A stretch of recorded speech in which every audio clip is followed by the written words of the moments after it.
সামান্তা শারমিন, বলছিলাম যে গত বছরের ৫ আগস্ট ছাত্র জনতার অভ্যুত্থানের রাজনৈতিক পথ পরিবর্তনের পর এটাই প্রথম নববর্ষ উদযাপন। কি কি ভিন্নতা আপনার চোখে পড়ছে? ধন্যবাদ আপনাকে, দেশ টিভির সকল দর্শককে নববর্ষের শুভেচ্ছা, সালাম এবং অভিনন্দন সবাইকে। কারণ আমরা পুরো দেশের সকল জনগণ মিলে আমরা একটি ফ্যাসিস্ট এলিমেন্টকে বিদায় করেছি এবং আমরা এখন আমাদের যে অনেক কিছু এখনো কাঠামো বদলায়নি, আমরা বলছি এখনো অনেক কিছু পরিবর্তনের বাকি আছে, আমাদের লড়াই আরো বাকি আছে, আরো সংগ্রাম বাকি আছে এবং হয়তো রাজনীতির ক্ষেত্রে অনেক পালাবদলও বাকি আছে। কিন্তু এটা সত্য যে আমাদের দেশের মানুষের একটি আমাদের যে ১২ মাসে ১৩ পার্বণ যেই ঐতিহ্য আছে, সংস্কৃতি আছে, আমাদের দেশের মানুষ আনন্দ আসলে উদযাপন করতে চায় এবং তাদের মধ্যে এই যে রাজনৈতিক অস্থিরতা সেটাকে তারা ভুলে গিয়ে তারা সকলের সাথে মিলে চলতে চায়। কিন্তু এটার মধ্যে দিয়ে এই যে আনন্দের যেই উদযাপনের যে উপলক্ষগুলো আমাদের সামনে আসে, এই উপলক্ষগুলো গত ১৫ বছর আমরা কেউ আনন্দ উদযাপন করিনি। আমরা কেউ বলতে আমরা অনেকেই ছিলাম যারা বিভিন্ন সময় ফ্যাসিস্ট বিরোধী আন্দোলনের বিভিন্ন রূপে এসেছে, বিভিন্ন ইস্যুতে এসেছে। এই আন্দোলনগুলোতে যারা যুক্ত ছিল তারা আমরা ঠিকমতো ঈদও উদযাপন করিনি। আমাদের কাছে মনে হয় নাই যে একটা ফ্যাসিস্টের শাসনামলে কোনোভাবেই ঈদ উদযাপন করা যুক্তিযুক্ত। একইভাবে আমরা বৈশাখও উদযাপন করিনি এবং আমি বলতে পারি যে গত ১৫ বছর আমার মন নিরানন্দ ছিল।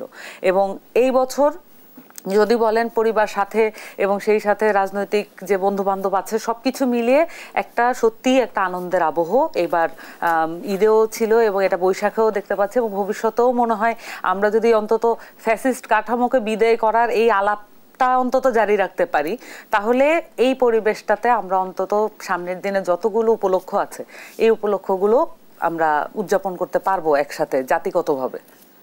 এবারে শোভাযাত্রা রাজনৈতিক কিনা এই প্রশ্ন কিন্তু আমরা বিভিন্ন মহলে দেখছি। আচ্ছা দেখেন, মানে মঙ্গল শোভাযাত্রা যেটা ছিল, এখন যেই প্রসেশনটা আসলে অ্যারেঞ্জ হয়, এটা চারুকলার পক্ষ থেকে এটার অফিসিয়াল যে এটার ব্যাখ্যা সেটা হচ্ছে বাঙালি নারীর ব্রত আচার অংশ, ব্রত আচারের অংশ হিসেবে শোভাযাত্রা, এটার একটা এক্সপ্রেশন হিসেবে, এটা একটা অফিসিয়াল স্টেটমেন্ট হিসেবে গেছে। এখন যদি দেখি যে পুরো এই যে নববর্ষ কেন্দ্রিক হিন্দু নারীর কি ধরনের ব্রত আচার তারা পালন করে, সেখানে কিছুটা এটার সাথে দেখবেন যে ওই ফাস্টিং এর একটা ইস্যু আছে। মানে তারা এক ধরনের সারাদিন উপাস থাকবে এবং মুখে কিছু দিবে এবং নির্দিষ্ট কিছু আইটেম তারা গ্রহণ করবে।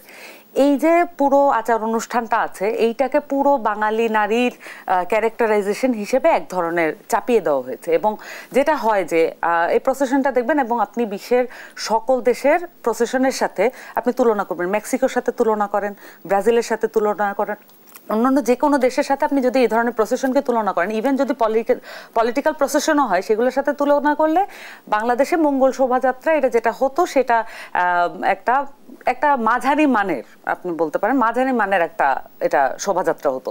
এটার সাথে ক্রিয়েটিভ যে এলিমেন্ট এবং মানুষের সৃজনশীলতাকে যুক্ত করার, মানুষের ইমাজিনারি জায়গা থেকে এটাকে দেখার, এই অ্যাস্থেটিক জায়গাগুলো কখনোই প্রস্ফুটিত হয় নাই। এবং এটা তো আসলে অপারগ, কারণ পুরো চারুকলার যে এই সেটআপে আমি ছাত্রী ছিলাম বিধায় আমার কিছু অভিজ্ঞতা আছে যে এই পুরো চারুকলার সেটআপে আপনার আওয়ামী লীগের যে কাজকর্মগুলো আসতো সেইটা কেন্দ্রিক এক ধরনের বলয় তৈরি হয়েছিল।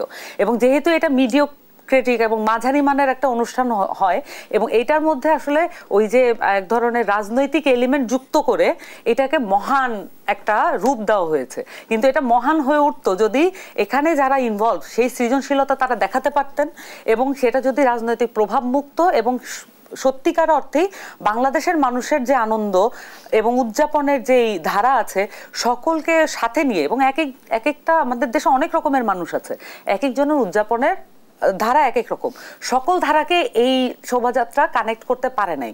এবং সেটা যদি বাদও দেই, রাজনৈতিকভাবে যেই পরিমাণ টার্ময়েলের ভিতর দিয়ে বাংলাদেশের মানুষ গত ১৫ বছর গেছে, এই টার্ময়েল কোনোভাবেই এই শোভাযাত্রাকে টাচ করতে পারে নাই, বরঞ্চ এটা থেকে বিচ্যুত থেকেছে, এটাকে ইগনোর করেছে এবং আমরা দেখেছি ইগনোর করার সাথে সাথে আওয়ামী লীগের যে ন্যারেটিভ সেটাকে বরঞ্চ আরো ফুয়েল করে দিয়েছে অনেক ক্ষেত্রে। তাহলে এইখানে আসলে চারুকলা বলেন, এই শিল্পী গোষ্ঠীর যে বিদ্রোহী মনোভাব থাকার কথা, সেই বিদ্রোহী মনোভাব আসলে আওয়ামী লীগ প্রশমিত করতে পেরেছিল। এখন আমাদের সুযোগ এসেছে, আমাদের যেই নানান ধরনের আনন্দ উদযাপন করার যে ধারাগুলো আছে, এগুলো এই শোভাযাত্রার সাথে, নববর্ষের সাথে আমাদের আরো ইতিহাস ফিরে দেখার ব্যাপার আছে। ইতিহাসে যেই আমাদের পূর্বসূরীরা যে ধরনের আনন্দ উদযাপন করেছেন, সেগুলোকে আমরা রিভিজিট করতে পারি এবং সেগুলো নিয়ে আরো কাজ হতে পারে। সেই জায়গাগুলো বিগত সময়ে শিল্প সত্তার স্বাধীনতা ছিল না? স্বাধীনতা যেভাবে আওয়ামী লীগ বলেছে সেইভাবে ছিল। যেভাবে আওয়ামী লীগ বলবে সেইভাবেই যদি শিল্পী তার মতো করে কাজ করে, তাহলে আওয়ামী লীগের মতো করে সে চলতে পারবে এবং তার ভালো ব্যবস্থা থাকবে, তার ইনকাম থাকবে, সে ভালো কাজ পাবে।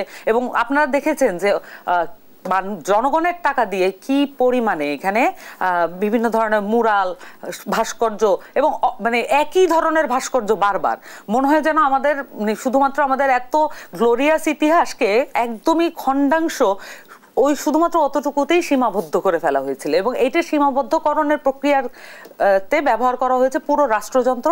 রাষ্ট্রের যত এই যে আমরা যে ট্যাক্স দিচ্ছি, এই ট্যাক্সের টাকাগুলো তারা শুধুমাত্র একটা অংশকেই, শুধুমাত্র মুজিবের ভাস্কর্যই বানাতে হবে, শুধুমাত্র মুক্তিযুদ্ধের মুরালি বানাতে হবে, অ্যাজ ইফ যে আমাদের আর কোনো ধরনের মানে ঐতিহ্য নাই, আমাদের কোনো ধরনের সাংস্কৃতিক আর কোনো ধরনের ধারা নাই। এগুলো এমনভাবে করা হয়েছে যে এককেন্দ্রিক, সবকিছু এককেন্দ্রিক, সবাইকে সাথে নিয়ে সকল মানুষকে ইনক্লুড করার জন্য এই জায়গাগুলো ছিল না আসলে আওয়ামী লীগের মধ্যে।